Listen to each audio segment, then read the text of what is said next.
उत्तर प्रदेश में पहले चरण का मतदान हो चुका है। अब दूसरे चरण के मतदान की तैयारियां भी जोर शोर से शुरू हो गई है। इस बीच रामपुर में अखिलेश यादव ने विजय यात्रा निकाली। इस दौरान समर्थकों की भारी भीड़ देखने को मिली। समाजवादी पार्टी के अध्यक्ष अखिलेश यादव शुक्रवार को पार्टी के मुस्लिम चेहरा रहे कद्दावर नेता और अभी जेल में बंद आजम खान के प्रचार के लिए रामपुर पहुंचे। यहां शाहबाद में पार्टी के प्रत्याशी विजय सिंह के लिए आयोजित एक चुनावी सभा में अखिलेश यादव ने आजम खान के लिए अपना दर्द जाहिर किया और कहा कि उन्हें भैंस और किताब चोरी के आरोप में जेल में रखा गया है, जबकि किसानों को कुचलने वाले बेल दे दी गई है।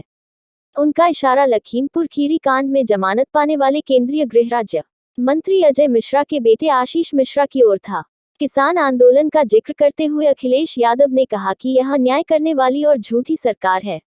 उन्होंने कहा कि जो तरक्की पसंद होगा, यूनिवर्सिटी बनाएगा, आपके हक और सम्मान के लिए लड़ेगा, उसे जेल होगी और जो किसानों को कुचलेगा उसे जेल से बाहर कर दिया जाएगा। यह है न्यू इंडिया बीजेपी का।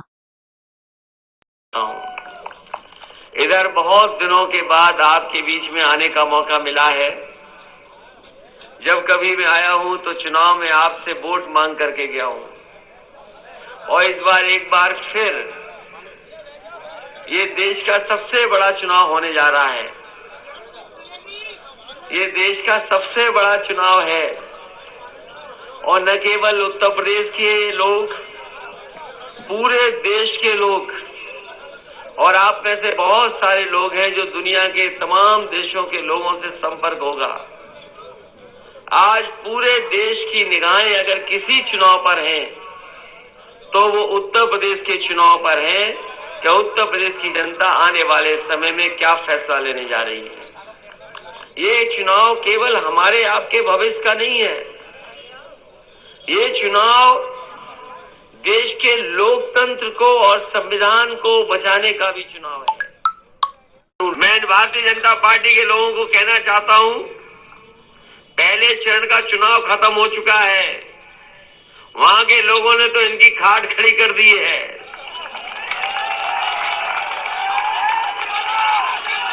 ये सूचना तो आ गई होगी आप पर। बताओ पहले चरण में भी सफाया हो गया इनका कि नहीं हो गया? वहां के किसानों ने, नौजवानों ने, व्यापारियों ने मिलकर के इनकी खाट खड़ी कर दी है और दूसरे चरण में रामपुर वाले इनका सफाया करने का काम करेंगे। ये भारतीय जनता पार्टी के लोग, ये भारतीय जनता पार्टी के लोग कान पकड़ करके इनके प्रत्याशी 700 उठक बैठक भी लगाएंगे माफी मांगने के लिए, लेकिन यहाँ का किसान और नौजवान माफ करने वाला नहीं है। बताओ इन्हें माफ करोगे आप? ये उठक बैठक लगाए कान पकड़ करके तो माफ करोगे इन्हें? ये 700 से ज्यादा किसान शहीद हुए। इनके नेताओं को देखो आप, छोटा नेता है तो छोटा झूठ बोल रहा है, बड़ा नेता है तो बड़ा झूठ बोल रहा है और सबसे बड़ा है तो सबसे बड़ा झूठ बोल रहा है। ये झूठ बोलने वाले लोग हैं, ये झांसा देने वाले लोग हैं, ये झगड़ा लगाने वाले लोग हैं। इन्हें भारतीय जनता पार्टी को अपना नाम बदल लेना चाहिए। अब ये भाजपा नहीं कहना चाहिए, इन्हें भारतीय झूठी पार्टी कहना चाहिए हमें और आपको। और ये अभी से नहीं झूठ बोल रहे हैं, जाने कब से बोल रहे हैं। अभी तो हम लोगों ने पकड़ लिया। हम किसानों को बधाई देंगे कि इन्होंने झुकाने का काम सरकार को किया है, इनको पकड़ने का काम किया। ये वही लोग हैं जिन्होंने नोटबंदी में सपने दिखाए थे। ये नोटबंदी में कह रहे थे कि नोट बंद हो जाएगा तो भ्रष्टाचार खत्म हो जाएगा, भ्रष्टाचार खत्म हो जाएगा, काला धन वापस आ जाएगा। ये डबल इंजन की सरकार में अगर कोई चीज सबसे ज्यादा डबल हुई है तो भ्रष्टाचार डबल हुआ है। ये डबल इंजन की सरकार में भ्रष्टाचार डबल हुआ है। और अभी हमें मंच पे बता रहे थे कि कोई मंत्री है जल शक्ति वाले, कोई मंत्री हैं जल शक्ति वाले, और उनका पहला परिचय तो हमें टीवी पे हुआ था। पहली बार हमारा परिचय टीवी पे हुआ था उनसे।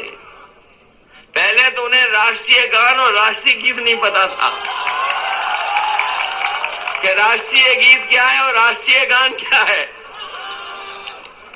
और सुनने में ये आ रहा है कि अगर उनसे सिफारिश कर लोगे थाने में कुछ लिया जाता होगा।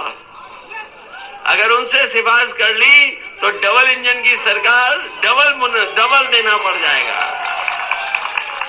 साथ समाजवादी पार्टी ने किसानों के लिए ये भी तय किया है कि हमें अगर फार्मर्स कॉर्पस फंड बनाना पड़े, एक पैसा इकट्ठा बजट का दे देंगे जिससे हमारे किसानों को इंतजार न करना पड़े अपने भुगतान के लिए, चाहे वो गन्ने का भुगतान हो या कोई मदद हो, हम कॉर्पस फंड बना देंगे और 15 दिन के अंदर गन्ना किसानों का पूरा भुगतान कराने का काम समाजवादी लोग करेंगे, समाजवादी सरकार में होगा।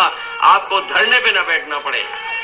समाजवादी पार्टी ने कहा है कि हम किसानों की याद में किसान स्मारक भी बनवाएंगे और साथ ही साथ जितने भी किसान शहीद हुए हैं 700 से ज्यादा, उन सभी परिवारों को अपनी समाजवादी सरकार में 25-25 लाख उन परिवारों की मदद करने का काम हम समाजवादी लोग करेंगे।